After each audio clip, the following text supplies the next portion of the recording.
ಉದಿ ಹೊಡೆದಾಕಿದ್ರೆ ನಾವು ಬೆಸ್ಟ್ ಆಗ್ತಿದ್ವಿ. ಚೆನ್ನಾಗಿರ್ತದೆ ಅಲ್ಲ. ಈಗ ಅದು ಕೂಡ ಅಡ್ಡಿ ಇಲ್ಲ. ಈಗ ಒಂದಿಟ್ಟು ಮಣ್ಣು ದಬ್ಸ್ಬೋದಲ್ಲಿ ದಬ್ಸ್ಬೇಕು.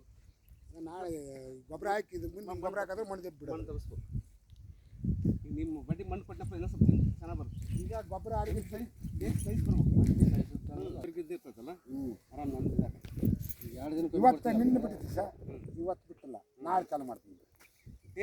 ನಮಸ್ಕಾರ ರೈತರು, ಮೈದೂರಲ್ಲಿ ಮಂಜಣ್ಣವರ ಪ್ಲಾಟಿಗೆ ಬಂದಿದ್ವಿ ಸರ್. ನಾಗರಾಜ್ ಸರ್ ಬಂದಿರೋದ್ರಿಂದ ಅವರು ಸ್ವಲ್ಪ ಹೆಚ್ಚಿನ ಮಾಹಿತಿ ಕೊಡ್ಬೇಕಾಯ್ತು ನಾವು ರೈತರಿಗೆ. ನೀರಿಂದು ಆಮೇಲೆ ವಾಟರ್ ಸೆಲೆಬಲ್ಸ್ ಗೊಬ್ಬರದ್ದು ಎಲ್ಲ ಮಾಹಿತಿ ಕೊಡೋದಾಯ್ತು. ಏನಾಗತ್ತೆ ಈಗ ಇದು ಡೈಲಿ 16 ಲೀಟ್ರ್ ನೀರು ಬೇಕು ಗಿಡಕ್ಕೆ.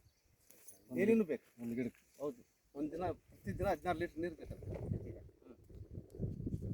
ಈಗ ಈ ಅಂತದ ಮುಂದೆ ಯಾವಾಗ ಕಾಯಿ ಜಾಸ್ತಿ ಆದಂಗಲ್ಲ ಮತ್ತೆ ಇನ್ನೂ ಜಾಸ್ತಿ ಬೇಕು. ಹೌದು, ಜಾಸ್ತಿ ಬೇಕು. 32-40 ಲೀಟ್ರ್ ತನಕ ಬೇಕು ಒಂದು ಗಿಡ. ಡೈಲಿ ಕಂಟಿನ್ಯೂ ಮಾಡಿಬಿಡ್ತೀನಿ ಬಿಡ್ರಿ ಸರ್. ದಿನ 4-5 ತಾಸು ಕಂಟಿನ್ಯೂ. ಹಂಗೆ 4-4 ತಾಸು ಹಂಗೆ ಮಾಡಿ.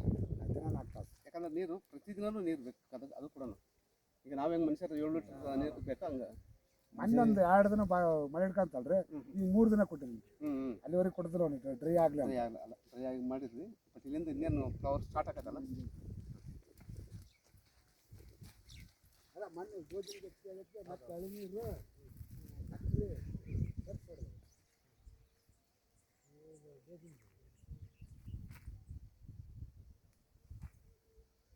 ಮನೆ ಕೊಡ್ಬೇಕು, ಕುಡಿಯಕ್ಕೆ ಬರೋಂಗಿಲ್ಲ. ಈಗ ತೋರಿಸಿದ್ರೆ ಬೆಳಿಗ್ಗೆ ಒಂದು ಗಿಡ ಅಂತ ಒಂದು ಗೊಬ್ಬರ ಕೊಟ್ಟಿಯಪ್ಪ ಅಂದ್ರೆ ಅಲ್ಲಿಗೆ ಇದಾಕತಿ. ನೀವು ಒಳ್ಳೆ ದರ್ಕತ್ ಬರ್ಬೇಕು. ಹೂವು ದರ್ಕತ್ ಬರುತ್ತೆ ಈಗ ಆಗ್ತದೆ. ಅಲ್ಲ ಈಗ ಇಲ್ಲಿಂದ ನೀರು ಚೆನ್ನಾಗಿ ಕೊಡೋದು ಸ್ವಲ್ಪ ದೊಡ್ಕತ್ತೈತಿ.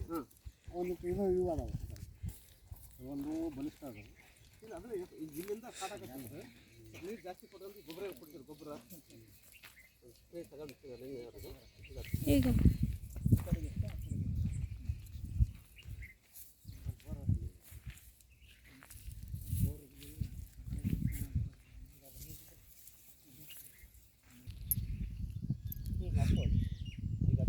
ಈಗ ಅರ್ಧ ಈಗ ಒಂದು ಇಲ್ಲಿಂದ ಎಷ್ಟು ಗಿಡಕ್ಕೆ 12 ಗಿಡಕ್ಕೆ ಮಾಡಲ್ಲ. ಮಗಳಿಗೆ 12 ಮಾಡಲ್ಲ. ಇಷ್ಟಾಗ 18 ಮಾಡಲ್ಲ. 2 ಗಿಡ ನಡಿ ಅದು ದುಡ್ಡು ಹಿಂಗೆ ಧನ್ಯವಾದಗಳು ರೈತರೇ. ದುಡ್ಡು